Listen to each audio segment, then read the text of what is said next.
কে? তোরা কে বাংলাদেশের? জামাতে ইসলাম। এরা তো মুনাফেকের দল। ফিনাকি নামে এক বেয়াদব অসভ্য মানে জারজ ওই দেশের বাইরে আছে, আরেকটা আছে ইলিয়াস, জেকব মিল্টন। তাদের সাদেক কায়েম কোথায় ছিল সেটা আপনারা সবাই জানেন, যে ছাত্রলীগের লুঙ্গির নিচে নাকি তারা ছিল।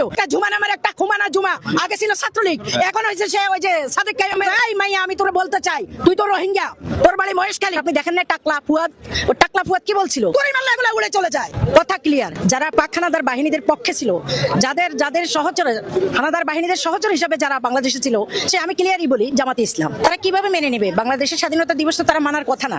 যারা দেশ বিরোধী ছিল, যারা বাংলাদেশে চায়নি, যারা পাকিস্তানের সহচর ছিল, তারা কিভাবে স্বাধীনতা দিবস মেনে নেবে? কারণ মুক্তিযুদ্ধে তো তাদের কোনো অংশগ্রহণ ছিল না।